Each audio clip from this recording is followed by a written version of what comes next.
The phone rang at 2 in the morning, and I knew before I answered that something was wrong. My name is Claire Whitmore, and I have worked as a private care nurse for 6 years. I have seen broken bones, seen men scream in pain, seen families fall apart in hospital hallways. But nothing prepared me for the voice on the other end of that call. "We need you now," the man said.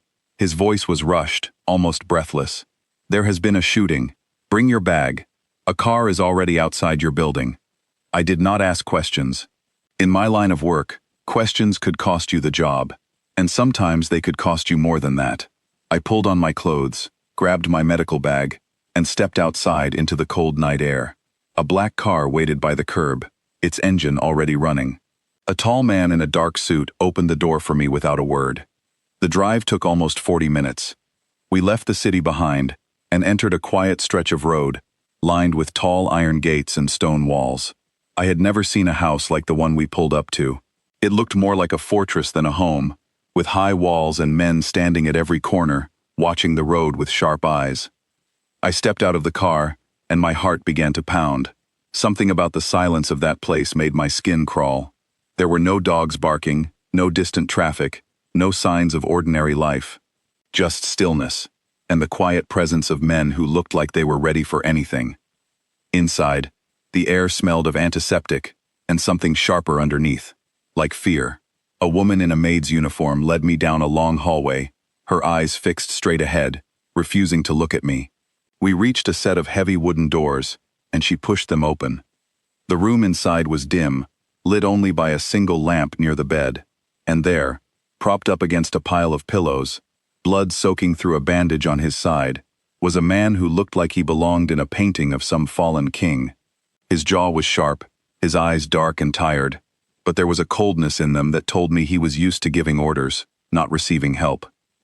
"You are the nurse," he said. It was not a question. "Yes," I said, setting my bag down and moving closer to examine the wound. "I need you to lie still." He watched me with an intensity that made my hands shake slightly as I removed the old bandage. The wound was deep, but not fatal. Someone had already tried to stop the bleeding, though not very well. I cleaned it carefully, my training taking over where my nerves failed me. "You are steady," he said quietly. "Most people shake around me." "I am not most people," I answered without thinking, and immediately regretted it. I did not know who this man was, but the way the guards outside had looked at him told me he was not someone to speak to carelessly. He almost smiled, though the expression barely touched his lips. "What is your name?" "Claire." "Claire," he repeated, as if testing the sound of it. "I am Damon Cross. You will be staying here until I am well again." I opened my mouth to protest, to explain that I had other patients, other responsibilities, but something in his eyes stopped me. It was not a threat exactly, but a kind of certainty, as if he already knew I would agree, no matter what I said. "How long will that take?" I asked instead. "As long as it takes," he said. "I will pay you 3 times your normal rate. Whatever you ask, I will give it." I finished bandaging his wound in silence, my mind racing. 3 times my rate was more money than I made in months. My mother's medical bills had been piling up for over a year, and my savings were almost gone. I told myself this was simply a job, a temporary one, and that I would leave the moment he was strong enough to walk on his own. That night, after checking his vitals one final time, I moved to the chair in the corner of the room to rest until morning, but before I could sit, his voice stopped me. "Stay closer," he said, "beside the bed. I am your nurse, not your guard," I said carefully. "I will hear you if something is wrong." "That is not what I meant." His voice was lower now, almost tired. "I cannot sleep unless someone is near me. It has been this way since I was young. If you leave, I will lie awake all night, and my body will not heal." I hesitated, unsure if this was truth or manipulation, but there was something in his face, some flicker of exhaustion that looked too real to be a lie. Against my better judgment, I pulled the chair closer to the bed and sat down. "Closer," he said again. I moved the chair until it was almost touching the mattress. He closed his eyes, and within minutes, his breathing slowed into something steady and calm. I sat there in the dim light, watching the rise and fall of his chest. wondering what kind of man needed another person simply to fall asleep. The next morning, I woke to the sound of raised voices outside the door. I stepped out to see a younger man, maybe in his late 20s, arguing with one of the guards. He had the same sharp jaw as Damon, though his eyes were angrier, more restless. "Who is she?" he demanded, pointing at me the moment he noticed I had appeared. "Why is a stranger sleeping in his room?" "She is his nurse," the guard answered calmly, "ordered by Damon himself." The younger man's eyes narrowed as he studied me from head to toe, as if trying to find some hidden motive behind my presence. "I don't like it," he muttered. "Bringing outsiders into this house right now, with everything happening, it's not safe." "I am only here to treat his wound," I said, trying to sound as unthreatening as possible. "Nothing more." He scoffed and walked away without another word, but the warning in his eyes stayed with me the rest of the day. I realized then that I had stepped into something far bigger than a simple medical case. This was not an ordinary household. There were rules here I did not understand yet, and dangers I could not see. Later that afternoon, while Damon rested, one of the older guards, a quiet man named Edward, brought me a tray of food. He seemed kinder than the others, his eyes softer, though still watchful. "You should know," he said, setting the tray down. "Mr. Cross does not trust easily. If he asked you to stay close, it means something. Be careful with that trust. Do not waste it." "I don't understand," I said. "Why does he need someone beside him just to sleep?" Edward glanced toward the door before answering. "Bad things happened to him a long time ago. Things I am not free to speak about. But since then, silence at night has never been safe for him. Someone always tried to take advantage of it." I did not ask further, sensing that Edward had already said more than he intended. I returned to Damon's room and found him awake, staring at the ceiling with a distant look in his eyes. "You should not listen to Edward's stories," he said without looking at me, clearly having guessed what we discussed.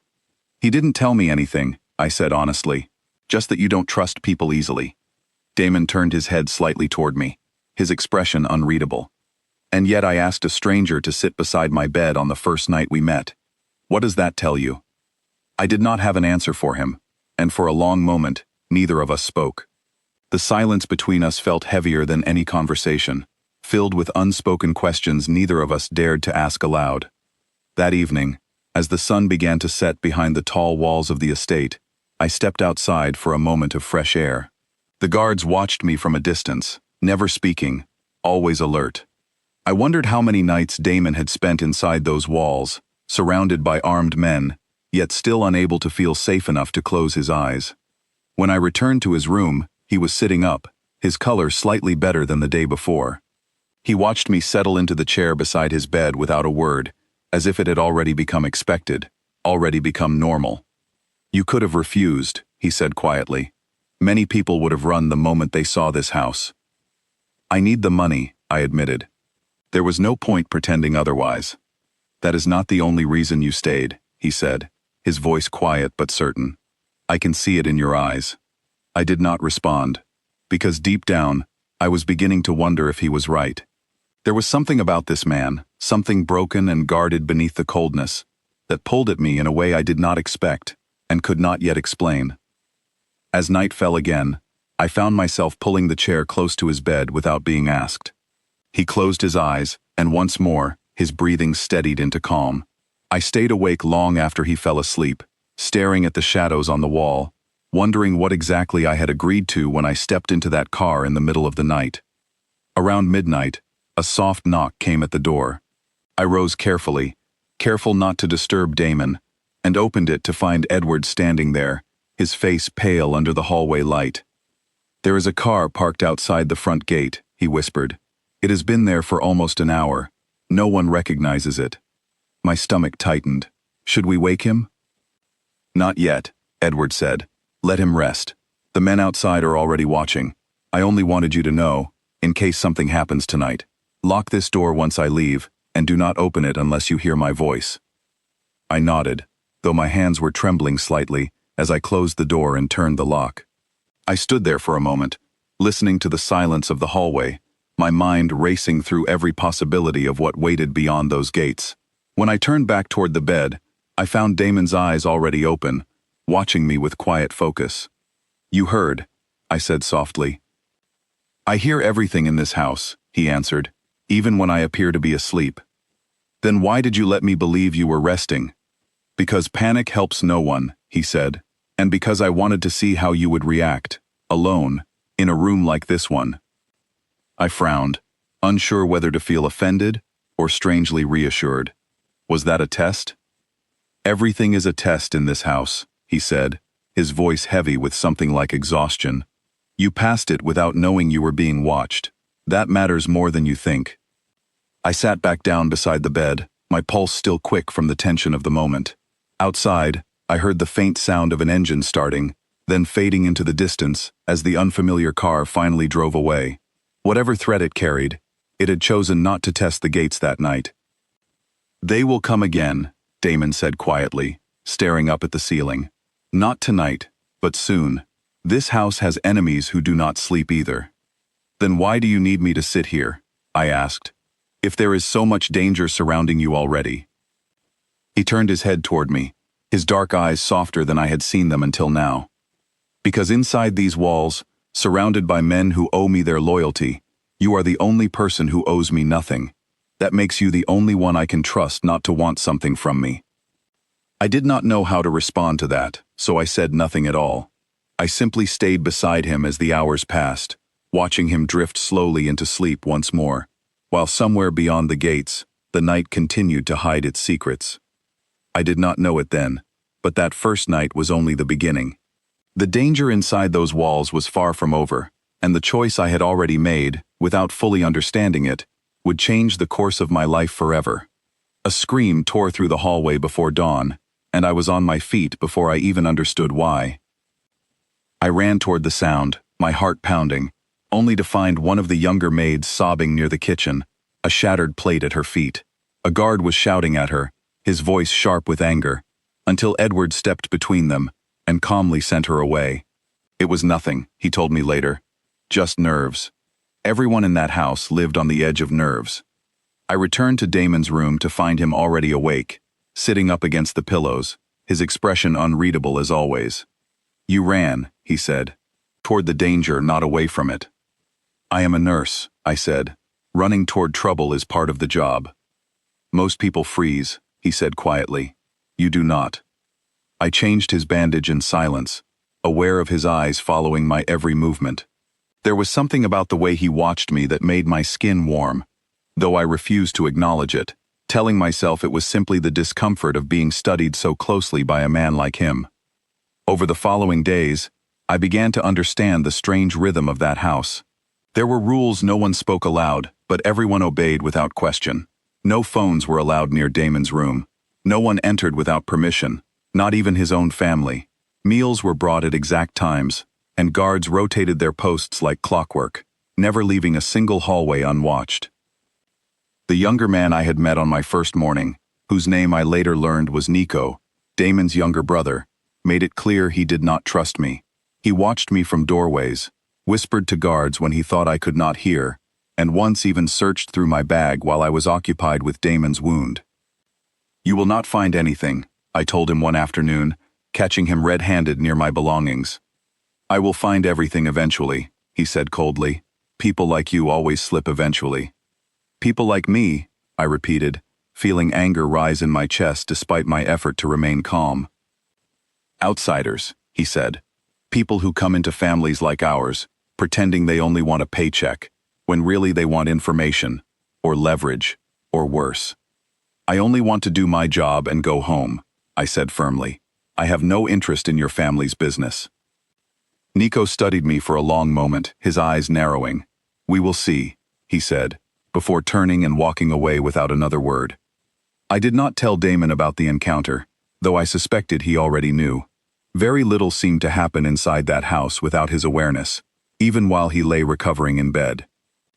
One evening, while helping him sit up for his meal, I noticed faint scars along his shoulder, older than the current wound, pale lines that told a story of violence long before I had ever met him. He caught me staring and did not look away. "You have questions," he said. "It is not my place to ask them," I answered carefully. "Ask anyway," he said. I am tired of silence. I hesitated, then spoke the question that had been building inside me since my first night in that house. Why can you not sleep alone? Edward mentioned something happened to you once, but he would not explain. Damon was quiet for a long moment, his gaze drifting toward the window, where moonlight spilled faintly across the floor. When I was young, he said finally, before I understood what kind of family I was born into, someone came into my room at night while I slept. They meant to end my life before I ever had the chance to inherit anything. I woke only because a guard heard a noise and came in time. Since then, silence at night has never felt safe to me. My mind will not rest unless I know someone is near, someone watching, someone who will notice if the silence turns into something worse. I felt a strange ache in my chest at his words, imagining a child forced to live with that kind of fear, growing into a man who ruled through strength, yet still carried the weight of that old terror every single night. I am sorry, I said softly, though the words felt small against the size of what he had shared. Do not pity me, he said, his voice hardening slightly. Pity is useless in this world. I only wanted you to understand why your presence matters more than you realize. I nodded, unsure of what else to say, and returned to preparing his medication in silence. But something between us had shifted that night, a thread of understanding neither of us spoke about, yet both of us clearly felt. Days passed, and Damon grew stronger, though he remained cautious about revealing that strength to anyone outside a small circle of trusted men. Edward continued to check on me quietly, offering warnings wrapped in kindness, as though he feared what might happen if I let my guard down completely inside those walls. You are becoming important to him, Edward said one afternoon, as I prepared tea in the kitchen. That is dangerous, in a house like this. I am only his nurse, I insisted, though even to my own ears, the words sounded less convincing each time I repeated them. Nurses do not usually sit beside a man's bed all night simply because he asked, Edward said gently. Be careful, Claire. Men like Damon do not offer trust easily, and once given, it is not easily taken back.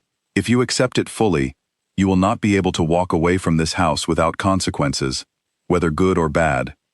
His words stayed with me long after our conversation ended. I told myself I would remain professional, that I would finish the job and leave once Damon no longer needed medical care.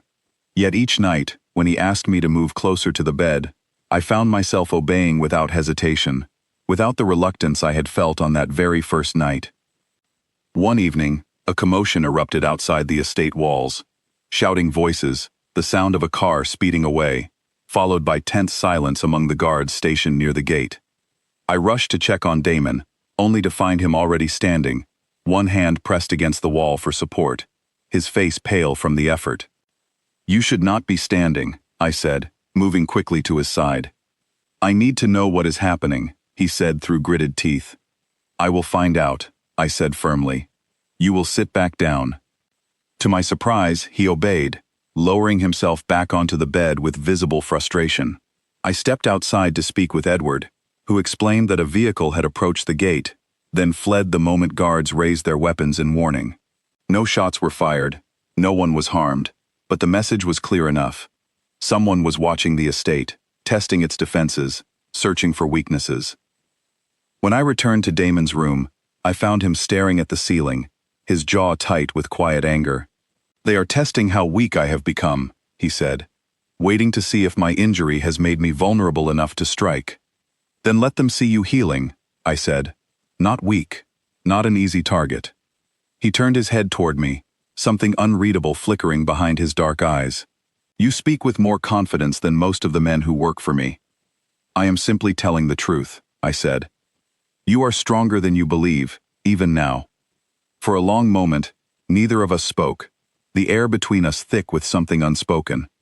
Then he reached for my hand, his fingers cool against my skin, and though I knew I should have pulled away, I did not. Stay close tonight, he said quietly, closer than before. I nodded, moving the chair until it touched the edge of the bed, and sat down without another word. As his breathing steadied into sleep once more, I remained awake, staring at the ceiling, wondering how deeply I had already become tangled in the dangerous world surrounding this man, and whether I still had the strength to walk away, even if I wanted to. The next morning brought a strange calm over the house. the kind that felt heavier than any storm.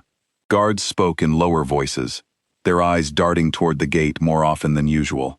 Even the maids moved through the halls with quiet urgency, as though the walls themselves had absorbed the tension from the night before. I found Nico standing near the study, arguing quietly with two men I had not seen before.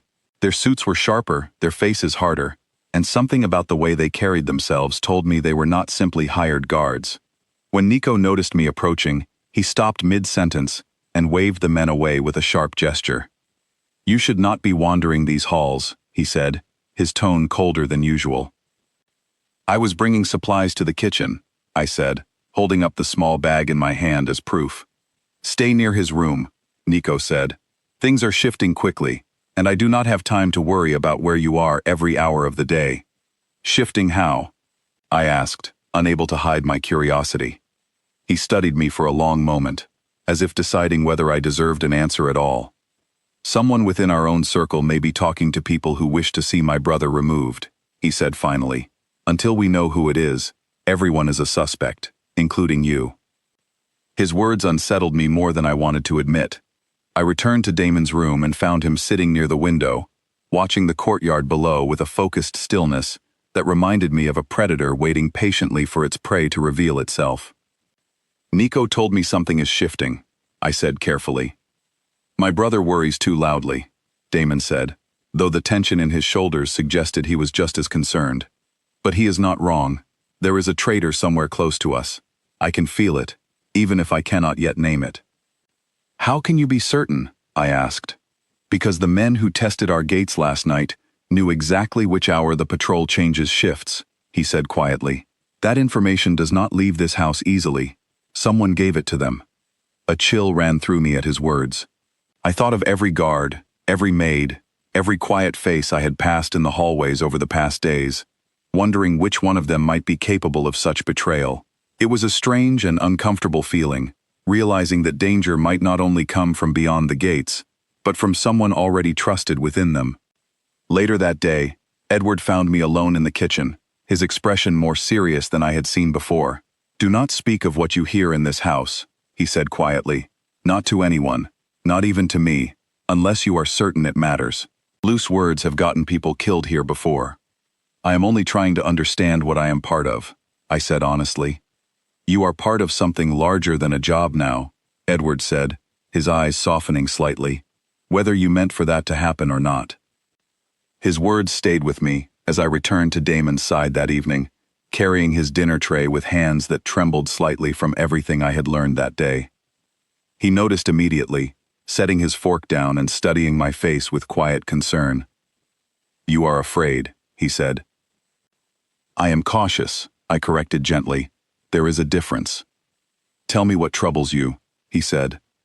I hesitated, unsure how much I should share, then decided honesty was safer than pretending everything was fine. Nico said, "Everyone is a suspect, including me." Edward warned me to be careful with my words. "I feel like I am standing in the middle of something I do not fully understand, surrounded by danger I cannot see." Damon was quiet for a moment, his gaze steady on mine.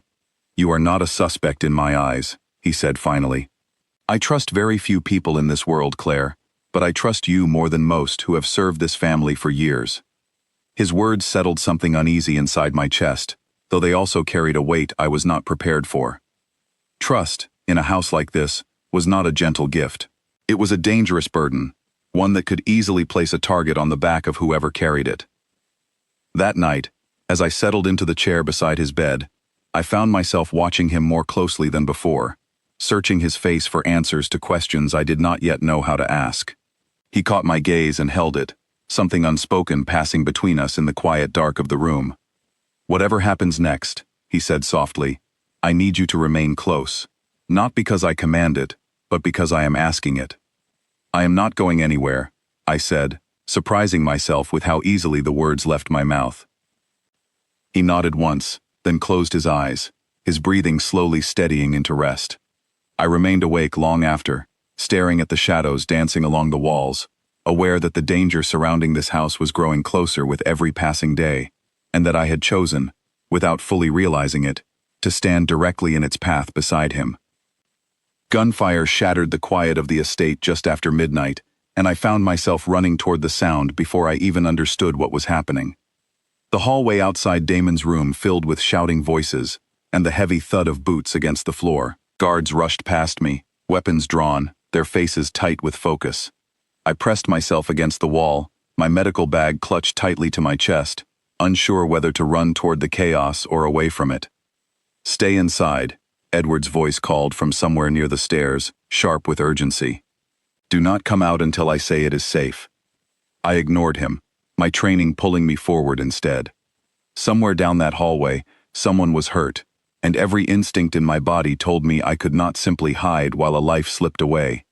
I found a guard collapsed near the entrance to the west wing, blood soaking through his shirt, his face pale from the shock of a fresh wound. I dropped to my knees beside him, pressing my hands hard against the injury, shouting for someone to bring bandages and clean water. Around me, the chaos continued. More shouting, more footsteps, the distant sound of a car speeding away into the night. But I forced myself to focus only on the man in front of me, on the rhythm of his breathing, on keeping the blood inside his body where it belonged. By the time the estate settled into an uneasy quiet, I had stopped the worst of the bleeding, and the guard, though pale and shaking, was breathing steadily enough to be moved safely to a proper room for further care. Edward arrived moments later, his eyes wide as he took in the scene. "You should have stayed inside," he said, though his voice carried more relief than anger. "He would have died if I had," I said simply, wiping my hands on a clean cloth. Edward studied me for a long moment, something like respect flickering behind his tired eyes. "Damon will want to see you," he said finally. "He heard everything from his room and could not stop asking if you were safe." I returned to Damon's room to find him standing near the window despite his healing wound, his knuckles white against the frame as he stared out at the darkened courtyard below.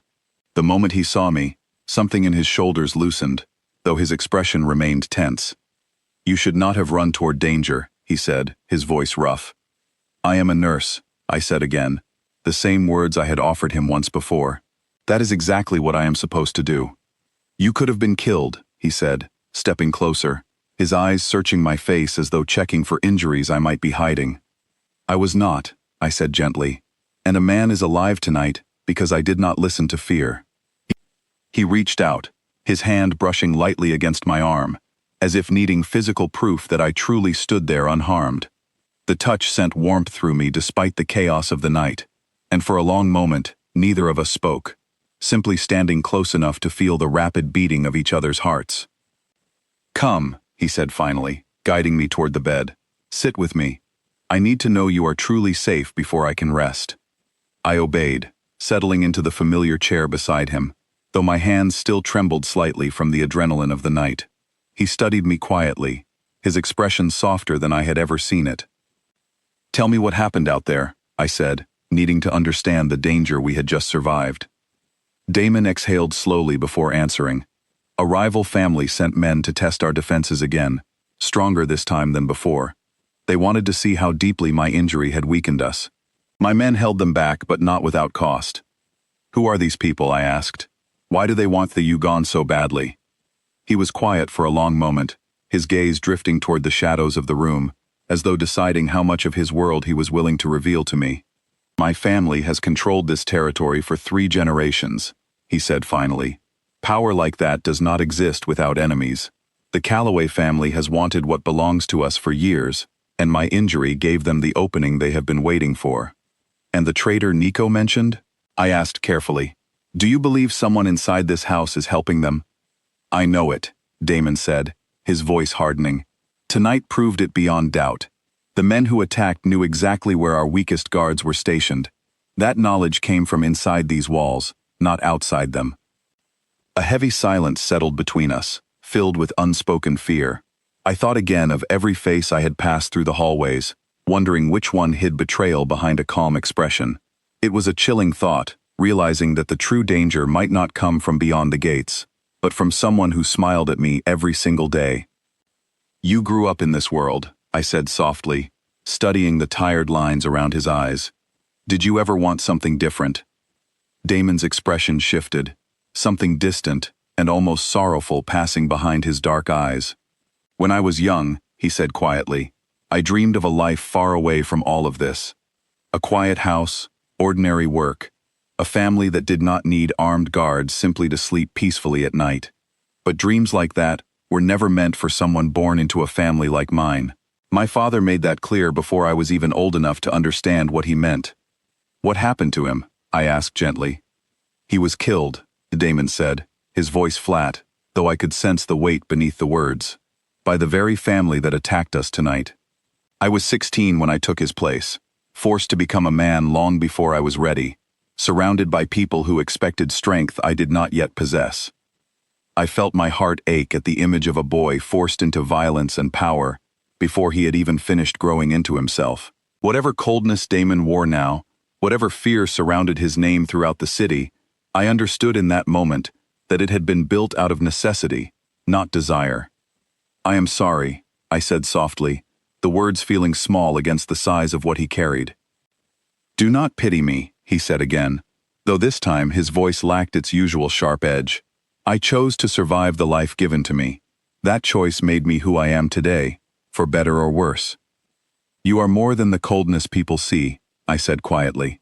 I have seen it, these past weeks. The way you care for your men, the way guilt weighs on you when someone gets hurt protecting you. That is not the behavior of a heartless man. Damon studied me carefully, something vulnerable flickering behind the guarded strength he usually wore like armor. You see things in me that most people choose to ignore, he said. Why? Because I am paying attention, I said simply. Something most people around you seem too afraid to do. He reached for my hand again, his fingers intertwining gently with mine, and this time, neither of us pulled away. We sat together in silence, the tension of the night slowly fading into something quieter, something that felt dangerously close to comfort. I need to ask you something, he said after a long pause, and I need you to answer honestly. Ask, I said. Do you still see me only as a job? He asked, his voice quieter than I had ever heard it. Or has something changed since that first night you sat beside my bed? I hesitated, unsure how to answer without revealing too much, yet knowing that dishonesty would serve neither of us well. Something has changed, I admitted softly. I do not fully understand it yet, but it is there. His grip on my hand tightened slightly, though his expression remained calm, almost relieved. I feel it too, he said, longer than I care to admit. Before either of us could say more, a knock interrupted the moment, sharp and urgent. Edward's voice called from the other side of the door, his tone carrying fresh tension. Damon, we found something. You need to see this immediately. Damon released my hand reluctantly, standing carefully despite his healing wound, motioning for me to follow him toward the door. Whatever calm had settled between us moments before quickly gave way to the familiar weight of danger surrounding this house once more. We followed Edward down the hallway to the security office, where several guards stood gathered around a small table, their expressions grim. On the table lay a folded piece of paper, clearly recovered from one of the attackers who had been captured during the earlier confrontation. Read it, Edward said quietly, sliding the paper toward Damon. I watched as Damon's expression darkened, while his eyes scanned the words written across the page. Whatever the note contained, it clearly confirmed his worst suspicion. Someone in this house gave them our patrol schedule, he said, his voice low and dangerous. Names, times, weaknesses, all of it, written exactly as we planned it this week. Do we know who? Nico's voice cut through the room as he entered, his eyes sharp with barely controlled anger. Not yet, Damon said, but we will find out. His gaze flickered briefly toward me, something unreadable passing behind his dark eyes before he turned back toward his men, his voice hardening into the tone of a leader preparing for war, rather than a patient recovering from injury. Double the guards on every entrance, he ordered. No one leaves this house without my direct permission, until we uncover who among us has betrayed this family. The room fell into tense motion, as guards moved to follow his commands, the earlier calm of the night completely shattered by the discovery of betrayal, hiding somewhere close to home. I stood quietly near the doorway, watching Damon transform before my eyes, from the vulnerable man who had held my hand only moments earlier, into the powerful figure everyone in that house feared and respected. When we finally returned to his room hours later, Exhaustion had settled heavily over both of us. Damon lowered himself onto the bed carefully, his earlier strength giving way to the tiredness of a body still healing from injury. "Stay close tonight," he said quietly, though this time his voice carried a rawness I had not heard before. "Please." I moved the chair beside the bed without hesitation, settling into the familiar position that had become almost natural over these past weeks.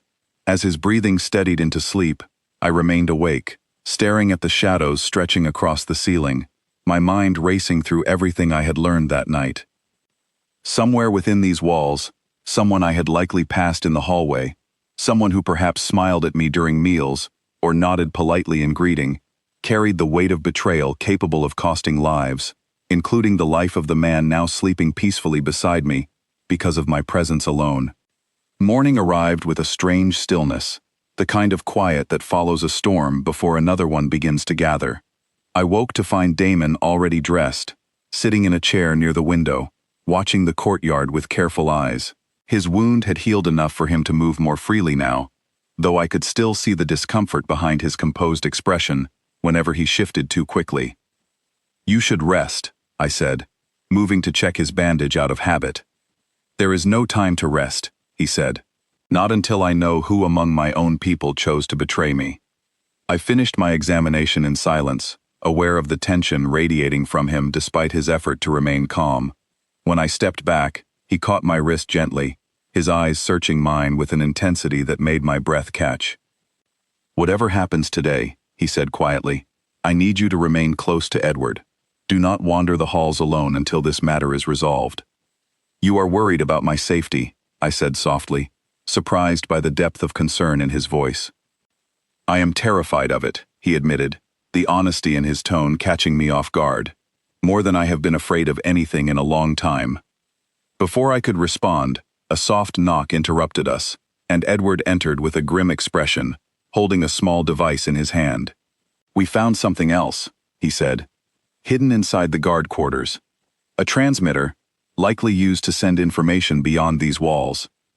Damon rose immediately, his earlier exhaustion replaced by sharp focus. "Whose quarters?" Edward hesitated before answering, his eyes flickering briefly toward me before returning to Damon. "It was hidden near several bunks, shared among newer staff. We cannot yet confirm which individual placed it there." "Then we question everyone," Damon said firmly. "Starting now." The hours that followed passed in tense silence throughout the house. Guards were called one by one into the security office, their expressions ranging from confusion to quiet fear, as they answered questions meant to uncover the traitor hiding among them. I remained near Damon's side for most of the day, watching him transform fully into the leader his family and enemies both feared, his voice steady, his questions sharp, his patience thin whenever answers came slowly. By late afternoon, exhaustion had settled over the entire household, though no clear answer had yet emerged. Nico paced the hallway outside the security office, his frustration boiling just beneath the surface of his controlled expression. "This is taking too long," he muttered, more to himself than anyone else. "Someone in this house wants my brother dead, and we are wasting hours asking polite questions instead of forcing the truth out of whoever is responsible." "Patience uncovers truth more reliably than force," Damon said calmly, though the tightness in his jaw betrayed his own growing frustration. "We will find them. Rushing only risks punishing the wrong person." I watched the brothers exchange a tense look, clearly used to disagreeing on matters like this, yet bound together by loyalty neither of them would ever openly express. It struck me then how isolated Damon truly was, surrounded by armed men and loyal staff, yet trusted by so few, burdened by a responsibility that allowed little room for rest or comfort. As evening fell, Damon finally retreated to his room, visibly drained from the weight of the day's events. I followed quietly, preparing his medication and checking his wound one final time before the household settled into an uneasy night. "No answers yet," he said quietly, more to himself than to me, as he lowered himself onto the bed. "You will find them," I said, sitting beside him. "You are not a man who gives up easily."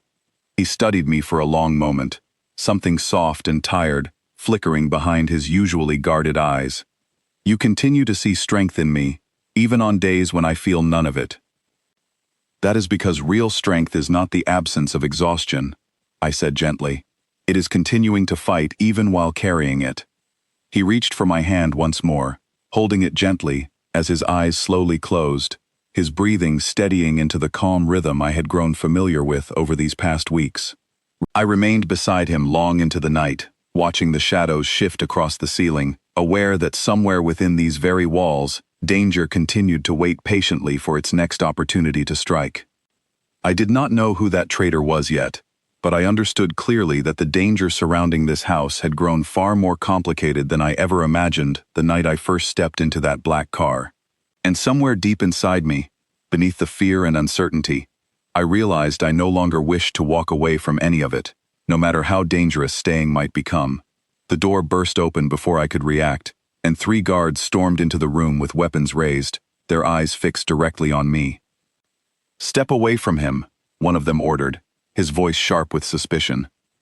I froze, my hands still resting on the tray of medication I had been preparing, confusion and fear rushing through me all at once. Damon rose immediately from the bed, his expression darkening as he stepped between me and the armed men, without hesitation. "Explain yourselves," he demanded, his voice carrying the full weight of authority I had rarely heard him use before. "We found evidence," the lead guard said, holding up a folded paper similar to the one recovered days earlier. "Messages sent from a phone hidden inside the nurse's belongings. Details about your schedule, your guard rotations, even the layout of this room." My stomach dropped as understanding crashed over me. "That is not possible," I said, my voice trembling despite my effort to remain calm. "I have never owned a phone since arriving in this house. You confiscated it yourselves on my first night. Then explain why it was found hidden beneath the mattress in your assigned room," the guard said coldly. I turned to Damon, desperation rising in my chest. "I did not do this. Someone placed it there to make it look as though I did." Damon studied me carefully, his expression unreadable, though I could see the internal struggle behind his eyes. Trust and suspicion warred silently within him, and for the first time since I had arrived in that house, I feared he might choose the safer path of doubt over the fragile connection we had built. "Leave us," Damon said finally, his voice quiet but firm.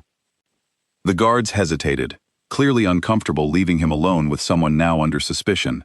But they obeyed, filing out of the room slowly, their eyes lingering on me with distrust as they closed the door behind them. The moment we were alone, I turned to Damon, my hands shaking. "You have to believe me," I said. "I would never betray you. Not after everything I have seen, everything I have learned about this family." "I want to believe you," he said quietly, his voice heavy with conflict. "But evidence was found, Claire. Real evidence, hidden in a place only you had access to." "Someone placed it there," I insisted. "Someone who wants me removed, or wants suspicion turned away from themselves." Damon ran a hand through his hair, frustration and exhaustion clear across his features. "Nico has been suspicious of you since the beginning," he admitted. "He believes you were sent by the Calloway family from the start." "And what do you believe?" I asked, my voice barely above a whisper.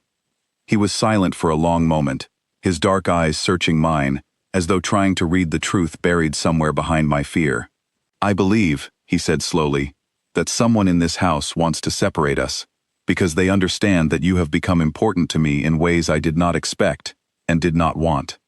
Relief flooded through me at his words, though it was quickly tempered by the seriousness of our situation.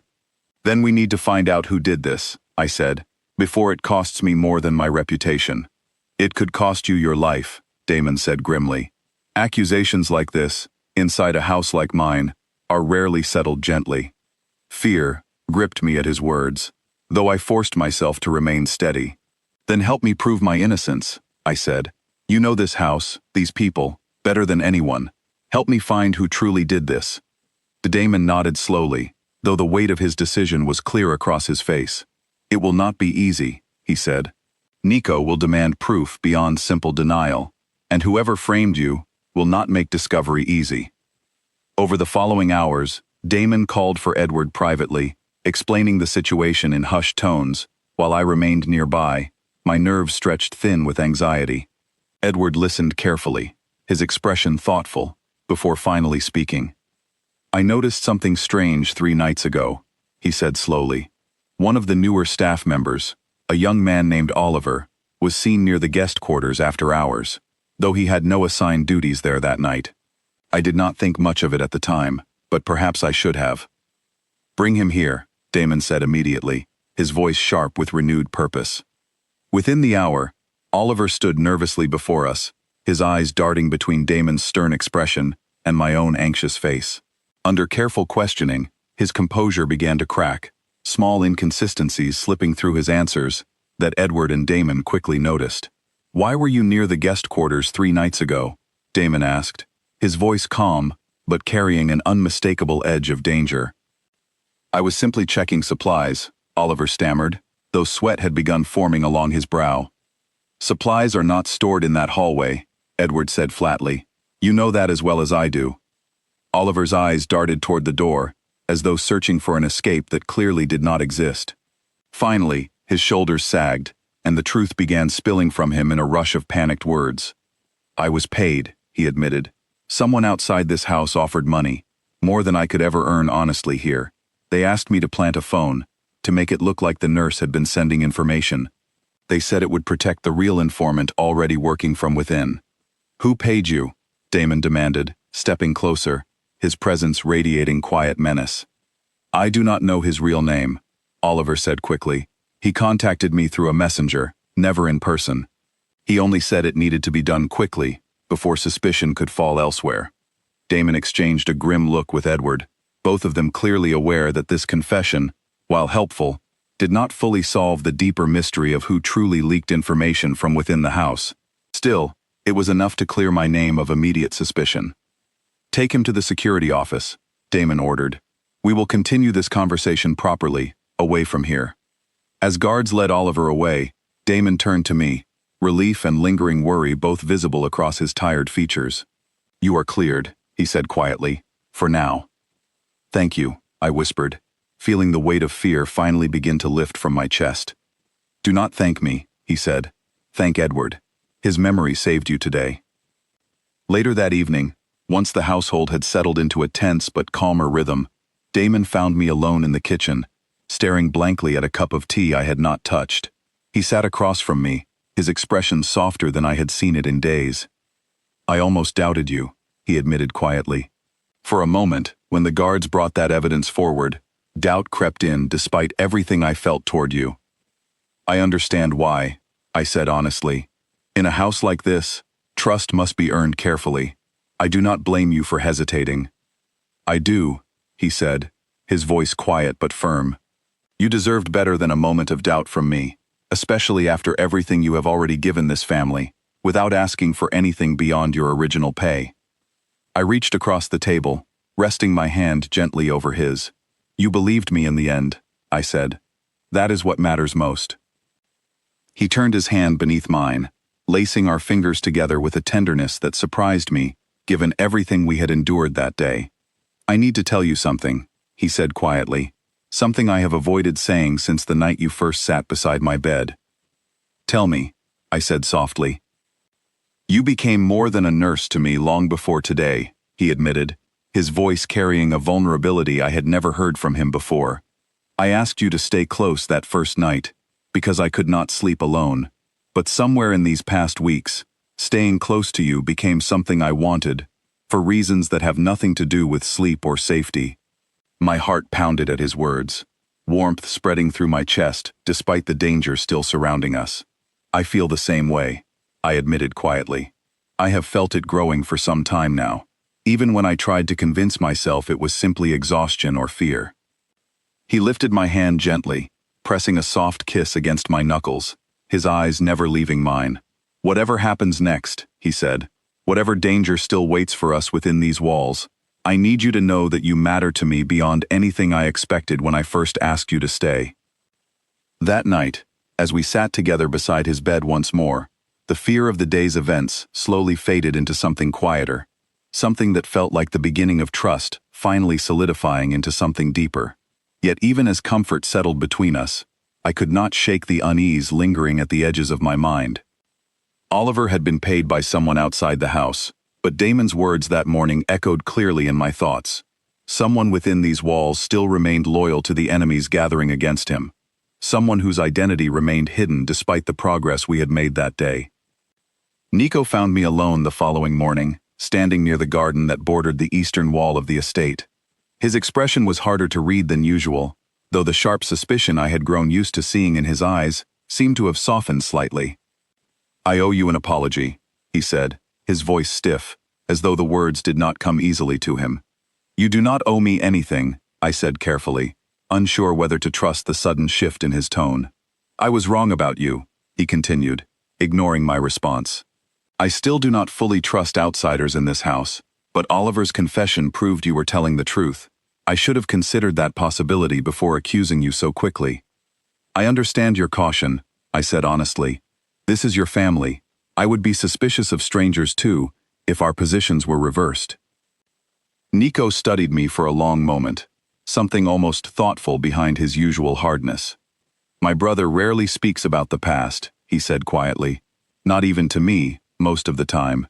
Yet Edward tells me he spoke with you about our father, about the night he could not sleep as a child. That is not something he shares easily." I did not know how to respond, surprised that Nico would reveal such a personal observation to me after days of open distrust. "He trusts very few people," I said carefully. "I do not take that trust lightly." "See that you do not," Nico said, though his tone lacked the sharp edge it once carried. "Whatever is growing between you and my brother, it will not be simple. This family carries enemies that do not forgive weakness, and love, in a world like ours, is often seen as exactly that." His warning lingered with me long after he walked away, settling uneasily alongside the fragile happiness I had begun to feel since Damon's confession the night before. I understood that whatever connection had formed between us carried real danger, danger that extended far beyond simple suspicion or misplaced blame. That afternoon, Edward approached me while I organized medical supplies in the small room set aside for my work. His expression was thoughtful, almost hesitant, as though weighing how much he wished to share.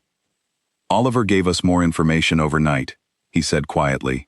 "He claims the messenger who paid him mentioned a name once, carelessly, during their brief exchange, a name connected to someone still working within these walls."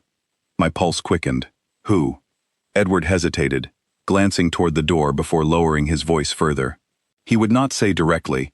He fears retaliation more than he fears Damon's punishment, but he mentioned it was someone with access to the security schedules, someone trusted enough to move freely through this house without suspicion. The weight of his words settled heavily over me. If the traitor truly held that level of trust within the household, it meant the danger surrounding Damon ran deeper than any of us had initially realized, hidden behind a mask of loyalty that had likely fooled everyone, including Damon himself. I carried this new worry with me into the evening, finding Damon resting quietly in his room, his color much improved from the days before, though tension still lingered behind his calm expression. I shared what Edward had told me, watching his jaw tighten as the implications settled over him. "Someone close to the security operations," he repeated slowly.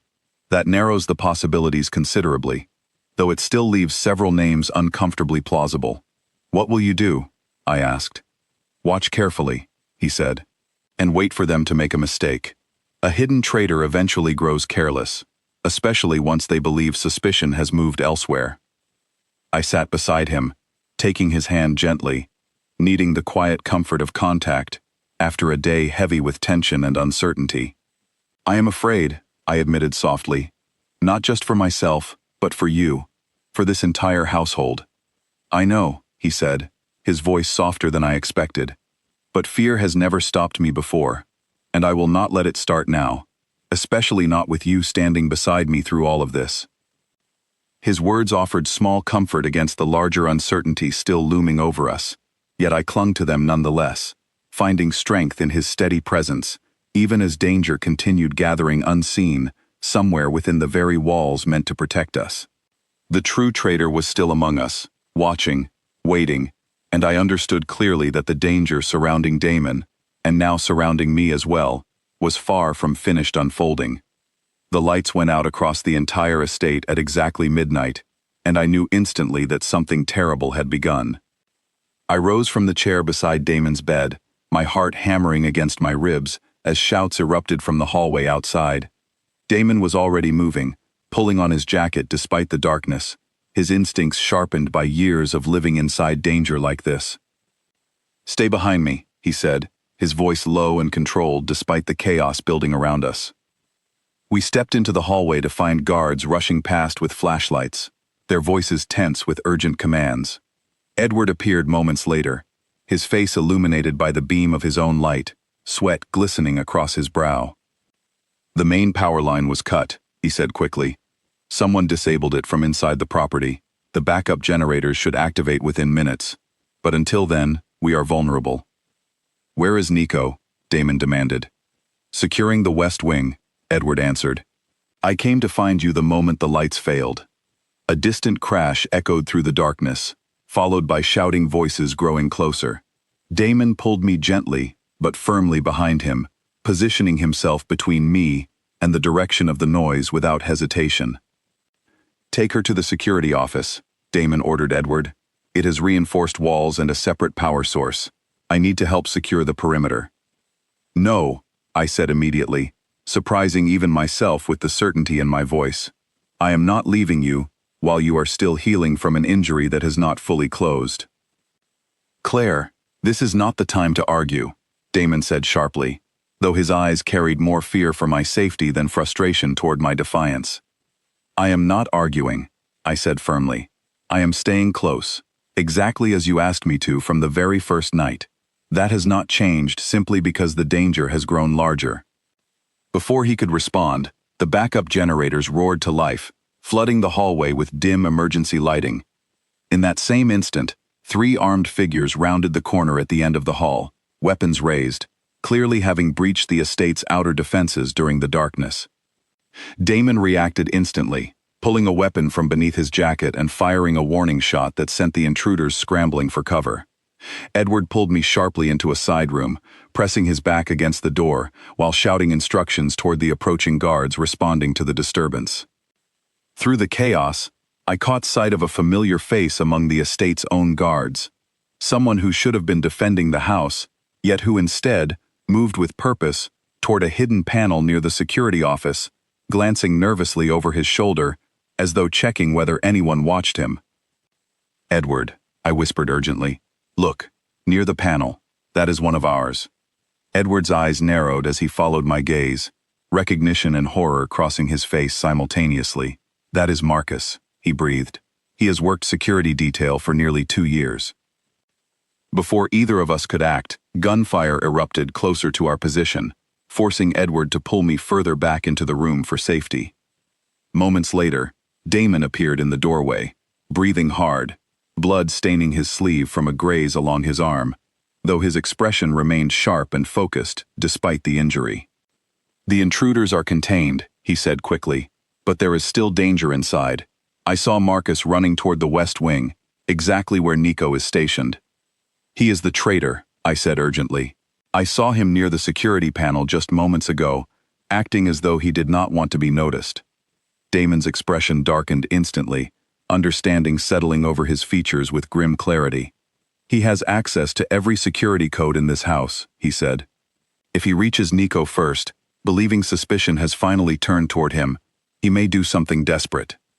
Without waiting for further explanation, Damon moved quickly down the hallway, ignoring the pain clearly radiating from his wound, his focus entirely on reaching his brother before tragedy could strike. I followed close behind, refusing to be left behind despite Edward's protests trailing after us. We found Nico near the West Wing stairwell, locked in a tense standoff with Marcus, whose weapon trembled slightly in his grip as he backed slowly toward the emergency exit. Nico stood firm, his own weapon raised, though his eyes flickered with surprise the moment he noticed Damon and me arriving. "Marcus," Damon said calmly, stepping forward despite the danger, his voice carrying the same controlled authority I had witnessed since the very beginning. "Lower your weapon.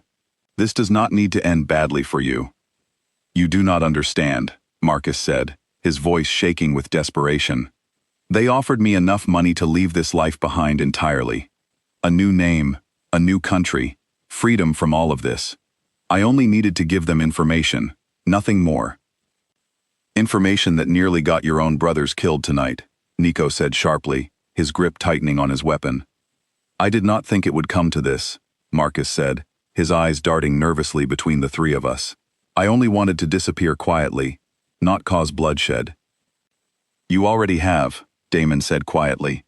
Guards are wounded tonight because of the information you sold. Lives were risked because you chose money over loyalty. Marcus's hands trembled further, his composure clearly breaking under the weight of guilt and fear combined. For a moment, silence stretched tensely between everyone in that hallway, the emergency lights casting long shadows across the walls. Put the weapon down, I said suddenly, stepping slightly forward despite Damon's sharp glance of warning. Whatever happens next, more violence will not undo what has already occurred, but it can still prevent further harm tonight. Marcus's eyes met mine, something desperate and exhausted flickering behind his fear. Slowly, agonizingly, his grip loosened, and the weapon clattered to the floor at his feet. Nico moved quickly, securing him before he could reconsider, while Damon finally allowed himself to exhale, the tension in his shoulders easing slightly now that immediate danger had passed. Take him to holding, Damon instructed the guards who arrived moments later. We will deal with this properly once the estate is fully secured. As Marcus was led away, Damon turned toward me, his expression a complicated mixture of relief and lingering adrenaline. You should not have followed me, he said, though his voice lacked any real anger. I told you already, I said softly. I am not leaving your side, especially not during moments like this. He reached for me then, pulling me gently into an embrace, despite the chaos still settling around us, his heartbeat rapid against my ear, as I rested my head briefly against his chest. Thank you, he whispered, for staying, even when every reasonable instinct told you to run. Over the following hours, the estate slowly returned to a fragile calm. Wounded guards received treatment, security systems were restored, and Marcus's confession revealed the full extent of his involvement with the Calloway family, information that finally allowed Damon and his men to understand exactly how deeply their enemies had infiltrated their operations. Before dawn fully arrived, however, one final complication surfaced.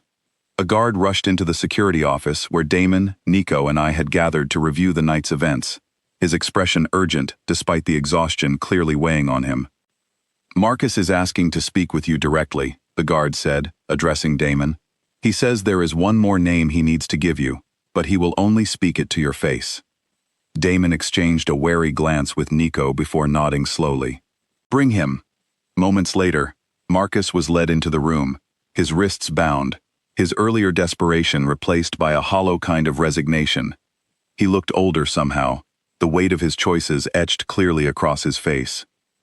Say what you came to say, Damon said, his voice carrying neither warmth nor cruelty, simply the flat patience of a man waiting for a final piece of a puzzle to fall into place. The Calloway family has someone else, Marcus said quietly, higher up than me. Someone who has been feeding them information for over a year, long before I was ever approached. I do not know the name. I was never trusted with that information, but I know they exist, because the man who recruited me mentioned reporting to someone already established inside your organization. The room fell silent as the implications settled over everyone present.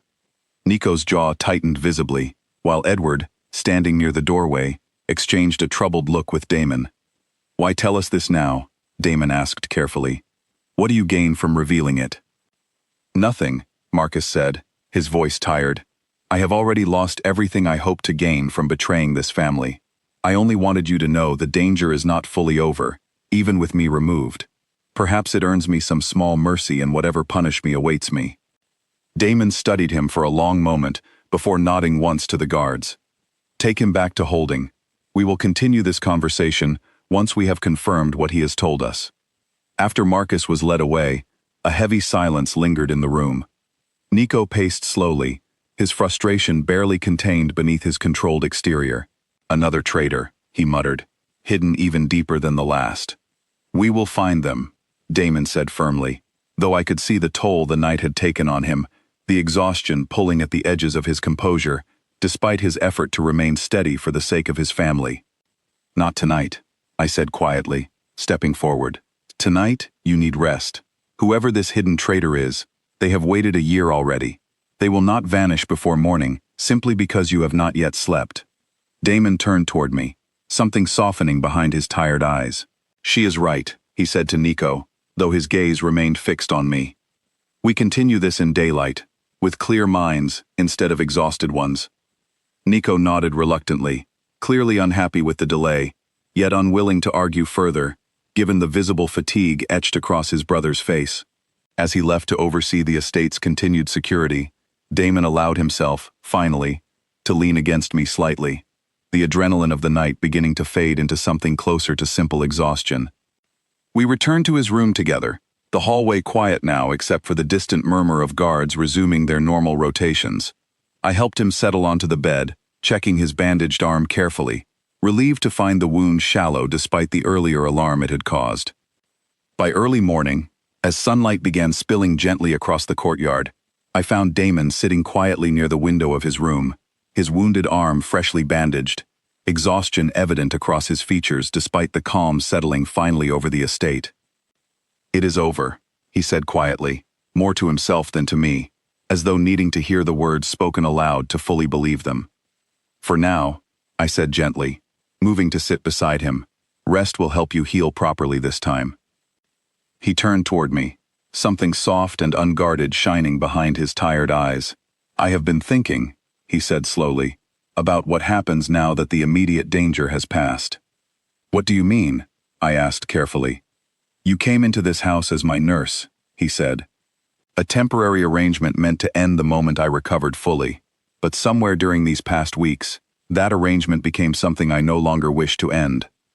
My heart quickened at his words, warmth spreading gently through my chest, despite the exhaustion of the night behind us. "What are you asking me?" I said softly. "Stay," he said simply. "Not as my nurse, not because I am paying you, but because I want you here, beside me, for reasons that have nothing to do with medicine or money." Tears gathered unexpectedly in my eyes, surprising me with their sudden warmth. "This life is dangerous," I said quietly. "You know that better than anyone." "I know," he said, his voice steady, despite the vulnerability clearly present beneath it. "I cannot promise you safety, or simplicity, or the ordinary life you perhaps once imagined for yourself.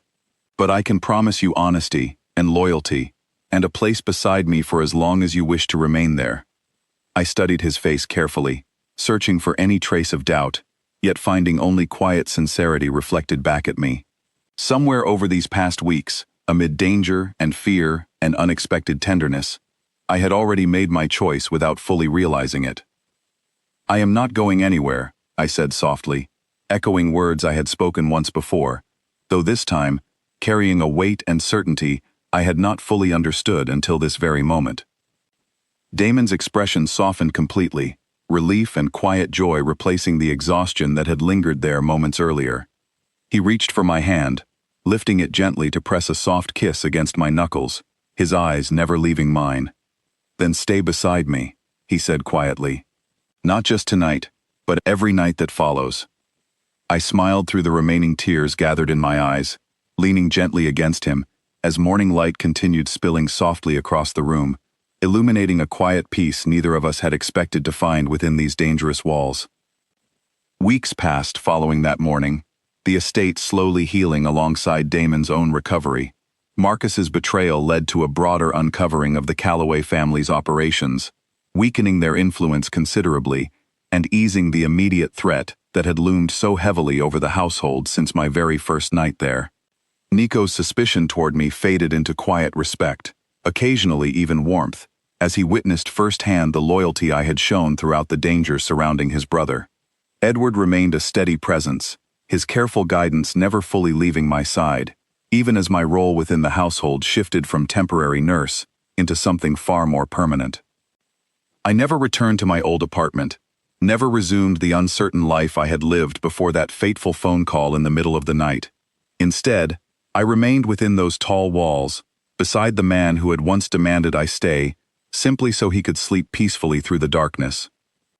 What began as a strange and unexpected arrangement slowly transformed into something neither of us had anticipated, built through danger and trust and quiet moments of vulnerability shared beneath the shadows of uncertain nights.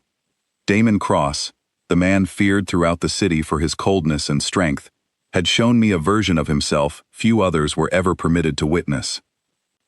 And I, Claire Whitmore, the nurse who once believed she was simply accepting a temporary job out of financial necessity, discovered instead a life I never expected to want, standing firmly beside a man whose world had once seemed impossibly dangerous, yet had slowly become the very place I finally called home.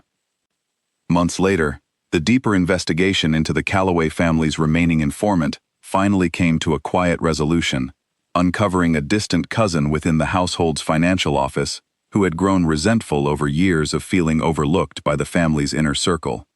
His removal, handled carefully and without further violence, brought a lasting peace to the estate that none of us had felt since before my arrival.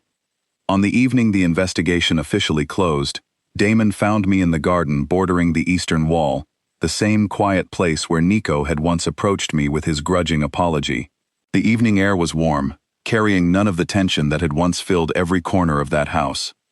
"It is finally finished," Damon said, settling beside me on the stone bench, his posture relaxed in a way I had rarely witnessed during our earlier weeks together. "No hidden enemies left within these walls. No more names to uncover." "How does it feel?" I asked softly, studying the quiet relief evident across his features. "Strange," he admitted. "For the first time in years, I do not feel as though danger is watching from just beyond my sight. It is unfamiliar, this kind of peace." "You deserve it," I said, resting my head gently against his shoulder. "After everything you have carried since you were a boy." He wrapped his arm around me, pulling me closer, his voice quiet, but certain when he spoke again. "I used to believe peace was something reserved for other people born into simpler lives than mine. I never expected to find it here, in this house, surrounded by everything I once believed made peace impossible." "Sometimes peace is not the absence of danger," I said softly. "Sometimes it is simply having someone beside you willing to face that danger together." Damon turned toward me, his expression full of a warmth I had rarely seen him allow himself to show so openly. "Then I am fortunate," he said quietly, "that the woman beside me chose to stay, even when leaving would have been so much easier." I smiled, leaning into him fully, as the evening settled peacefully around us, the estate finally quiet in a way that felt earned, rather than fragile. Whatever challenges still awaited us in the world beyond those walls, I understood clearly that we would face them together, bound by everything we had already survived side by side. I never left again, not because circumstances forced me to remain, but because somewhere amid the fear and the danger, and the quiet nights spent watching over him, I had found exactly where I belonged.